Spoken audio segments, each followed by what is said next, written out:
Bueno, entonces en esta oportunidad vamos a revisar un problema que nos aplica la técnica de absorción atómica para la determinación de los niveles o trazas de manganeso en una muestra de acero.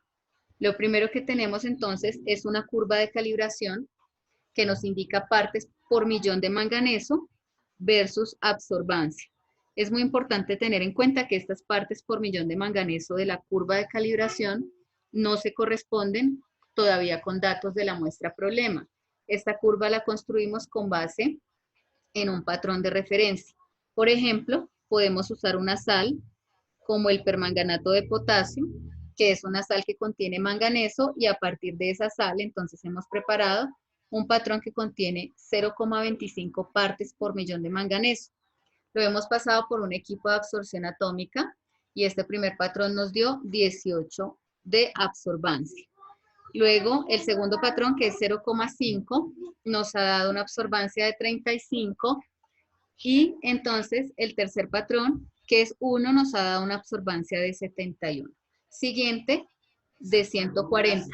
Entonces, con base en estos datos, podemos construir una gráfica en la que tenemos una regresión lineal en la que si graficamos partes por millón con respecto a absorbancia, pues nos va a hacer una descripción de esta manera, a menos que el rango de correlación lineal no sea el más adecuado. ¿Listo? Entonces tenemos aquí una ecuación en la que y es igual a mx más b. Siendo y en este caso, entonces la absorbancia, siendo m la pendiente, x serían las partes por millón, porque estamos graficando aquí en el eje x las partes por millón, y b, pues sería el punto de corte.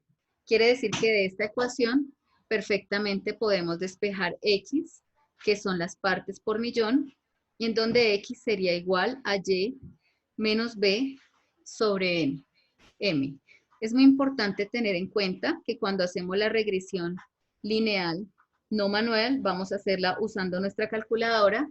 Realmente en la calculadora m tiene una connotación de b, entonces y es igual a bx y el punto de corte es igual a A. Entonces, los datos de muestra. Tenemos una muestra de acero, tenemos una réplica inicial de 0,1865 gramos, otra de 0,1615 gramos y otra de 0,1819 gramos. Hablamos de una dilución 1. Significa, en este caso, que inicialmente tenemos un balón aforado de 500 mililitros. Es decir, que 0,1819 que se corresponden con la primera réplica. Entonces, estos 0,17 son llevados a un balón de 500 mililitros. Tenemos aquí la muestra disuelta. Y se completa con agua desionizada, agua destilada hasta 500 mililitros. A eso le llamamos dilución 1. Pero ahora, de este balón que ha sido llevado a 500 mililitros, voy a sacar una alícuota, lo que significa alic. Y esta alícuota va a ser igual a 1 mililitro según nos establece la tabla de datos. Lo voy a llevar a una dilución 2. La dilución 2 es igual a 250. Quiere decir que este mililitro lo voy a colocar acá en el balón, va a ser una cantidad muy pequeña y lo voy a llevar a un aforo final de 250 mililitros usando agua desionizada. A esta dilución 2, que es la que se encuentra en el balón de 250 mililitros, sí le voy a hacer la medición en el equipo de absorción atómica de su absorbancia. Entonces voy a someter esta muestra a una radiación, ¿cierto? Y esto pues me va a generar unas transiciones electrónicas y por tanto el detector pues va a detectar unos niveles de absorbancia que van en línea con la concentración. Entonces, la primera absorbancia es de 36,8. Si ustedes se fijan en la curva de calibración, 36,8 estaría entre 35 y 71. Quiere decir que las partes por millón de esa primera réplica van a estar entre 0,5 partes por millón y 1. Para eso me sirve la curva de calibración. ¿Por qué hacemos diluciones? Porque realmente lo que estamos midiendo son interacciones materia-energía y esas interacciones son muy sensibles. Entonces, si no hago diluciones, en algunos casos puede pasar que si no hago diluciones, por ejemplo, la primera réplica de absorbancia me dé igual, por decir un valor, 150. Si esto me llega a dar 150 o 145, este valor va a estar por encima de 140. Me voy a salir de la curva de calibración. Entonces, lo que yo estoy tratando de hacer es que estas diluciones 1 y dilución 2 me ayuden en el proceso analítico a que la absorbancia caiga dentro de la curva de calibración. Estadísticamente se le llama el límite de cuantificación. Es un parámetro estadístico también. Entonces, esas diluciones lo que me van a favorecer es eso. Lo primero que vamos a hacer es determinar las partes por millón en cada una de las réplicas. Como ya en la ecuación de la recta tenemos el valor de la absorbancia, que sería Y, lo que nos resta es entonces determinar el punto de corte y la pendiente. Para esta recta, entonces tenemos una pendiente que tiene un valor de 69,84. Tenemos un punto de corte que es igual a 0,53. Recuerden que su calculadora la pendiente la han encontrado como B y el punto de corte lo han encontrado como A. Y vamos a revisar el rango de correlación lineal que aparece como R y es igual a 0,99.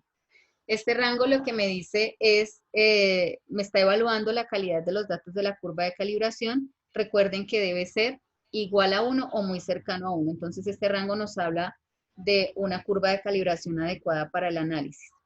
Lo que podemos hacer entonces es sustituir estos valores en la ecuación, que sería la opción 1, pero la opción 2 también es ubicar en la calculadora, una vez tengan los datos de la curva de calibración en memoria y revisen los datos de regresión lineal, ubican este icono y con ese icono podemos hacer la interpolación directa en la calculadora.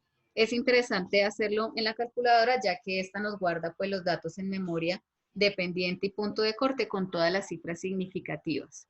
Entonces, esto nos da, haciendo el proceso de interpolación, nos da 0,51 partes por millón. La segunda réplica, usando solamente dos cifras significativas, la tercera cifra no variaría tanto y nos daría 0,51 y la tercera réplica nos daría 0,52 partes por millón. Entonces, el objetivo es determinar no solamente las partes por millón, sino el porcentaje masa masa. Este porcentaje, entonces, de manganeso estaría indicado como porcentaje masa masa.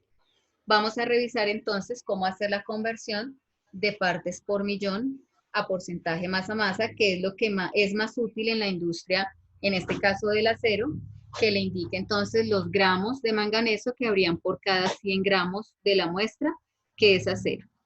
Entonces, el porcentaje masa masa se refiere a una unidad física de concentración que expresa entonces la masa del soluto sobre la masa de la solución, multiplicado por el factor 100 para poder establecer el porcentaje. Entonces vamos a hacer la revisión de cómo voy a pasar esas partes por millón a porcentaje masa masa. Lo que sí tengo como dato de partida son las partes por millón. Ya he hecho una interpolación a la curva de calibración y ya tengo entonces las partes por millón. Entonces tenemos aquí partes por millón. Recuerden que las partes por millón me están indicando miligramos, en este caso de manganeso por litro. Y entonces voy a dividirlo entre la masa de la solución. Entonces aquí tengo para cada réplica la masa de cada una de las muestras. Vamos a llamarle a eso como gramos de muestra. ¿Listo? Y seguramente debo multiplicarlo por 100 para que me dé porcentaje. En este ejercicio, en este problema, he hecho unas diluciones fíjense que he hecho la dilución 1 y la dilución 2, entonces debo tener en cuenta esas diluciones en el factor para poder hacer una corrección del porcentaje. Entonces, esto lo debo multiplicar por la dilución 1, pero además lo voy a multiplicar por un factor que se denomina factor de dilución. Y este factor de dilución lo voy a calcular como la dilución 2 sobre la alícuota. ¿Listo? Entonces, si yo vuelvo aquí a nuestra tabla de datos, la dilución 2 es 250 y la alícuota es 1. Entonces, el factor de dilución sería 250 dividido 1. Entonces, tenemos un factor de dilución igual a 250 y una dilución 1 igual a 500. Perfecto, entonces vamos a simplificar la ecuación para la determinación de ese porcentaje masa a masa. Entonces tenemos acá las partes por millón. Vamos a trabajar en el sistema internacional. Tenemos acá miligramos por litro.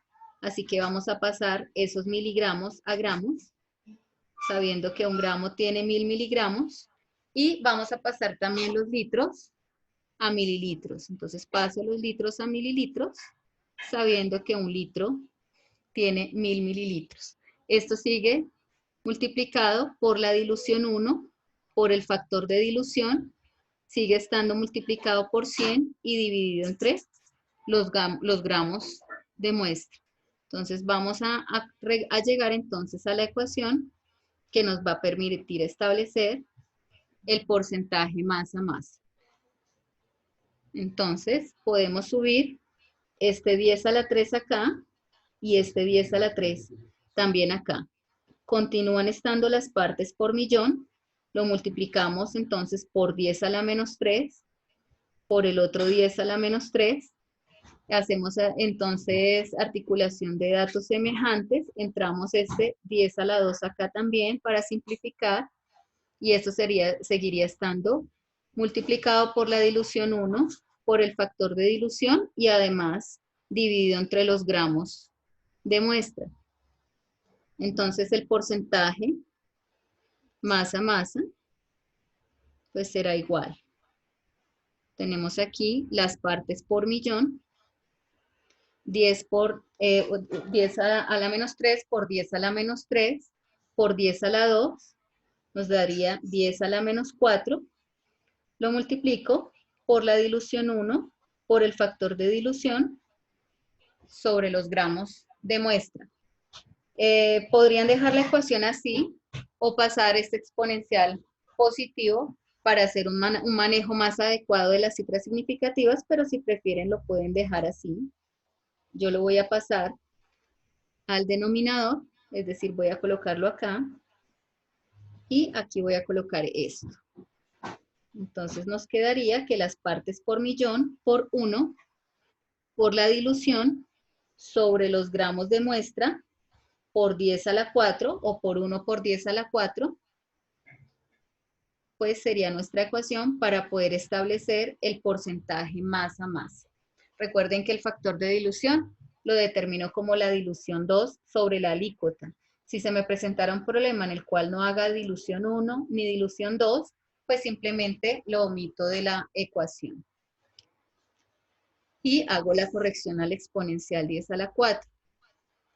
Entonces volvemos a nuestra tabla de datos. Vamos a hacer una sustitución para la determinación de manganeso. Y tenemos entonces en el primer caso, haciendo uso adecuado de los paréntesis en su calculadora, 0,51 multiplicado por la dilución 1, estoy sustituyendo en la ecuación que les acabo de presentar, sería 500, por el factor de dilución, que sería 250 sobre 1, es decir, 250, dividido los gramos de muestra, 0,1865, por 1 por 10 a la 4. Eso, primera réplica, nos estaría dando por el orden de 34,18. Ya la primera réplica nos muestra un valor muy alto de manganeso, entonces será un referente para hacer adecuación de calidad del contenido de manganeso que tiene, en este caso, esta réplica. Haciendo sustitución a la segunda réplica, nos da un valor por el orden de 39,47 y la tercera réplica nos da un valor de 35,73% masa volumen. Hacemos entonces un borrado de memoria de los datos que están en calculadora porque estamos en el modo regresión lineal y determinamos el porcentaje masa-masa.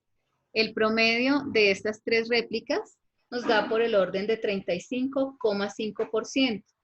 Significa que a partir de este análisis hay 35,5 gramos de manganeso por cada 100 gramos de acero. Y ese sería un parámetro fundamental para la adecuación de calidad, pues en este caso del acero.